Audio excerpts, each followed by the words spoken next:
Sun Jin Woo gotta chill. Sun Jin Woo gotta chill. Woke up this morning, feeling that shine.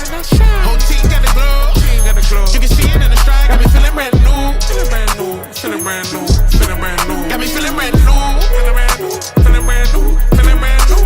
Yeah. What up, YouTube? It's your boy JusRzd, and today, welcome to another edition of Rage Reviews. We are reviewing the latest episode of Solo Leveling. Sun Jin Woo gotta chill. Sun Jin Woo gotta chill. Brother is hey, he's snapping right now. And it's up from here. It's up from here. Buddy gotta chill, bro. Buddy gotta chill. Not only is he ore farming like crazy, like everything this brother is doing, he is ore farming like crazy. But also the way he's flexing these powers, bro gotta chill. Bro has to chill. But this particular episode picks up right where the last episode left off. So we see the famous actor Lee still in the limo, press all outside. They're outside the Hunters Association. Sun Jin Woo is coming for his reassessment to make everything final. And Lee is popping up for like a pretty much a press event. He's using pretty much the Hunters Association to in the whole becoming a hunter. He's a famous actor that has a lot of scandals going on apparently in the background, and he's using this press event to pretty much gain the trust of the fans and pretty much as a smokescreen to get rid of his all his extracurricular endeavors that have all his incidents or whatever. He was just like, I'll be known as the famous actor and hunter if I do this, if I get this contract with the Reapers Guild, which he has, and he makes this announcement that he's retiring from acting and he's going to be the hunter, then he'll be able to get back into the limelight, being known as the hunter who's protecting the world as well as the famous actor. So he's pretty much using this to try to get over on people, and it's just funny because it's just like, who is Buddy? Like, Sun Jin Woo don't know who he is, and they almost get into a little altercation. He tries to go in through the front, thinking he's just gonna go right in. Lee's security kind of presses him a little bit, and then the surveillance team, head of security, and the head of the Hunters Association step out and is just like, look, that's not your call. Because he was like, nah, you gotta go away. This front entrance is closed. And he was just like, first of all, this is my building. This is my building. You gonna have to. You can't make that call. You don't have the authority to make that call. So this is my building. So you gonna have to tighten up and move around. And so they let Sun Jin Woo in, and Lee starts talking with the head of the surveillance team. And the head of the surveillance team, he's an A-rank hunter. Lee's been an A-rank hunter. He's just, this whole press event is for him to reveal to the world that he's his hunter powers have awakened, and he's an A-rank hunter, and he's contracted with the Reapers Guild or whatever.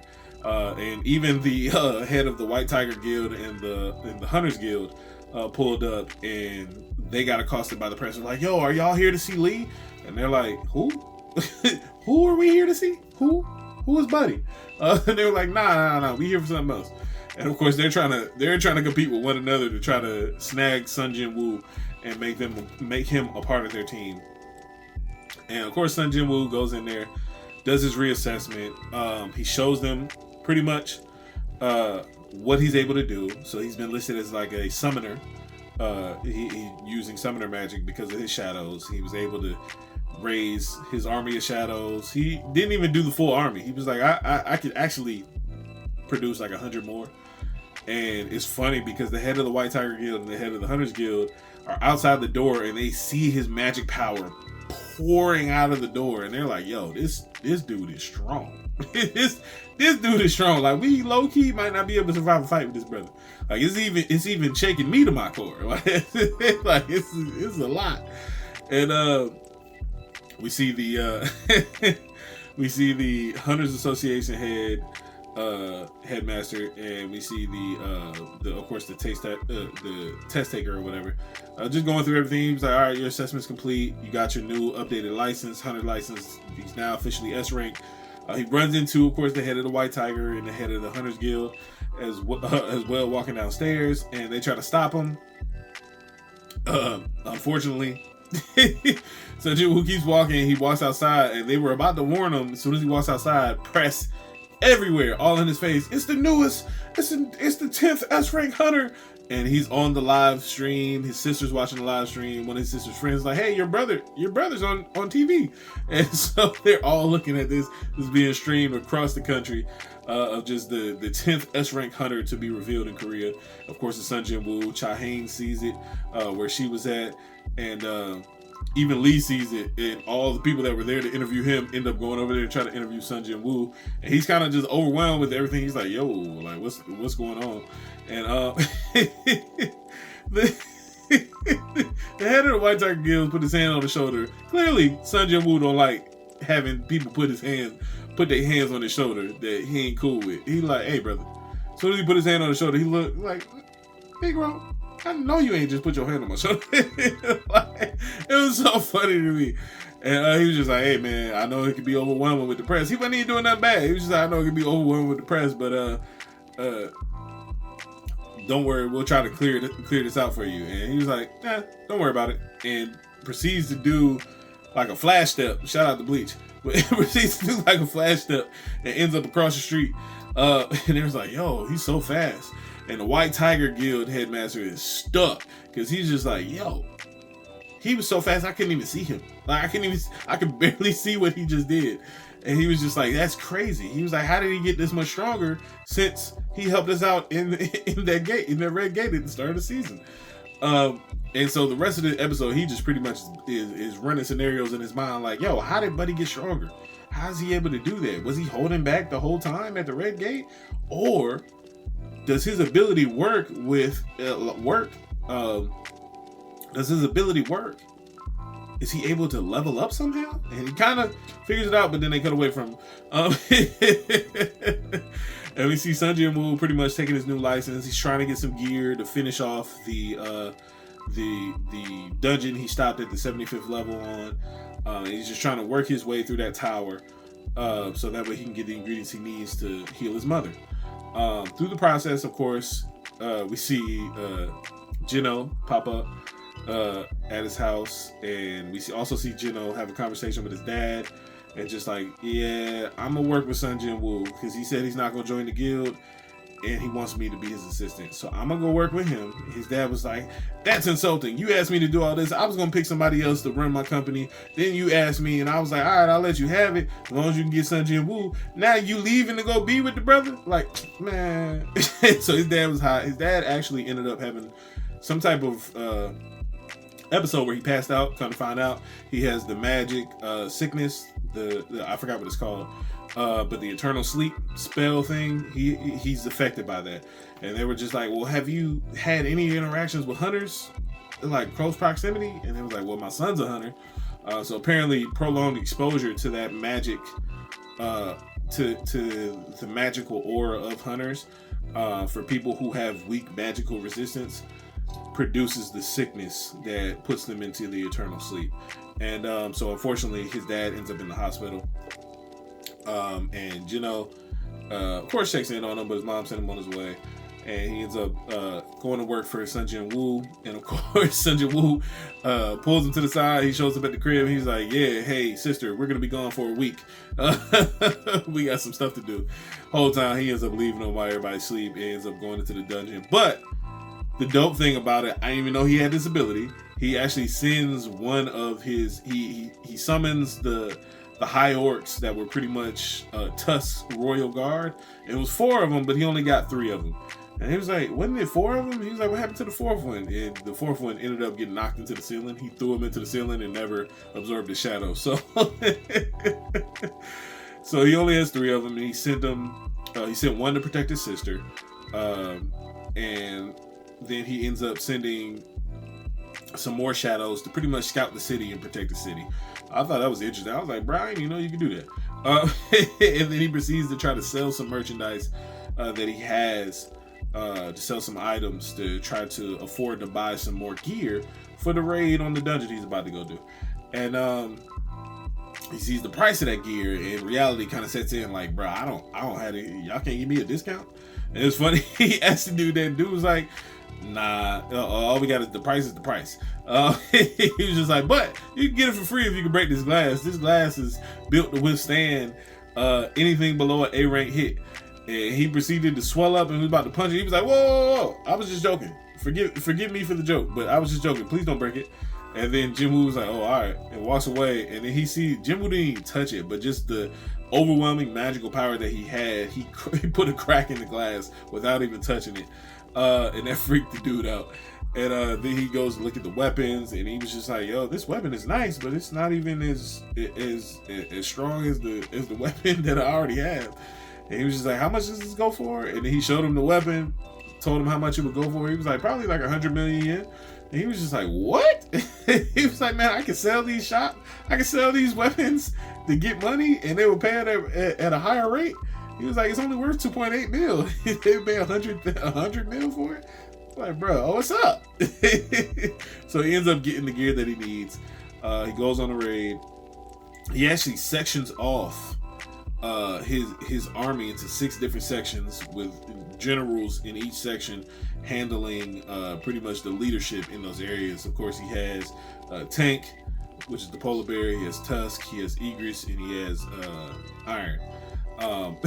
And they're pretty much going out to protect. The whole time he got High Orcs with him, so the High Orcs are rolling with him. He also separated the High Orcs and gave them their own division as well. But he's going through the dungeon. They're on the 80th floor. He was like, the rate has kind of slowed down as fast as they were running through levels. And then he notices that his teams are getting taken out, that he's losing magic power, his shadows are getting taken out. He's like, what's going on? And so he draws up a diagram, and he was like, okay, this team got taken out, but then this team was right next to this team, and it was a team with Tusk, and Tusk was super powerful. He even had a showcase where he went ham and pretty much obliterated the enemy. Like, the only thing that was left was the enemy's feet. He blew away everything else. And so that was super dope, seeing Tusk fight or use an attack. And so he's just like, if Tusk was right here, why didn't that enemy who took out my shadows take out or try to fight Tusk? And he was just like, oh, there must be some level of intelligence that they realized that Tusk is too strong, so they're taking out the weaker rank. So he was like, the next weaker rank would be Tank. And so he pretty much pulls up where Tank is and sees that Tank, pretty much him and his whole squad get obliterated. And then they see Sun Jin-woo, so he steps out from the shadows and they try to attack Sun Jin-woo. Sun Jin-woo destroys the first one because they tried to 1v1 him. Then it was like 4 royal looking knights, and they tried to attack. The first one tried to 1v1 him, tried to take him out. Sun Jin-woo obliterated him expeditiously. Then the other 2 tried to jump him after he obliterated the first one. He sliced through both of them, and then says one of the coldest lines. Like, I always wondered if magical beasts felt fear. And then you look up and they cut to the last guy standing, just kind of backing up like, no, wait. You see the last like royal knight standing like, wait, don't kill me. And then you see him look up and he says, I'm glad to know I've got my answer. And then the episode ends. I was like, bruh. So he about to have some more elite shadows, because once he destroyed the 3, he already added them to his shadow guard. So he's about to get the 4th one and add that to his shadow guard. So he going crazy. And then it's funny because we cut to, in the midst of everything that was going on with Sun Jin-woo, they kept cutting to an ant flying in the air. And I was like, oh, this must be the ant that they were talking about that might actually make it from the island to mainland. Because right now, all they could do, they developed wings. They evolved enough to develop wings to fly around the island, but not enough to fly from the island to the mainland. And we see 2 hunters walking down the street. They look up and they're like, yo, who's that? And it's an ant. An ant has made it ashore to the mainland. So we already know the expedition is coming soon. By the end of this season, we're going to see, hopefully, Sun Jin-woo on that island going crazy against the the enemies on that island. So I'm excited. I also want to see him take out this Demon King, or the Demon Monarch. I think that's what it's called. I really want to see that. I really want to see that fight. So hopefully we get to see that too sometime soon. But I'm excited. Sun Jin-woo gotta chill. This particular episode, man, it was hilarious at times when it needed to be funny, and it was also super dope. Sun Jin-woo need to chill. I'm gonna give it, because they did push the plot forward as well. I'm gonna give it a 10 out of 10. I want to go lower, but at the same time, they executed everything so well. It's a 10 out of 10 for me. It's a 10 out of 10 for your boy. The comedy was there. The story development was there. The character development was there. Everybody interacting with Sun Jin-woo. Sun Jin-woo flexing on everybody. Or farming the whole episode. Fire. Yeah, I'm gonna give it a 10 out of 10. Sun Jin-woo gotta chill. He gotta chill. Let me know in the comments below if you agree with my review. If you agree with my rating, if you've been enjoying Solo Leveling Season 2 at all, if you've even watched Season 1, let me know in the comments below. Let's chop it up about Solo Leveling. Because, man, they are cooking. They are cooking right now. But don't forget to like, comment, share, subscribe if you haven't already, and hit that notification bell. So that way you can be notified anytime we drop a new video on the channel, which is every day. So stay tapped in, stay tuned in, stay locked in. And never forget, it's free soul to the soul free. Let's get it.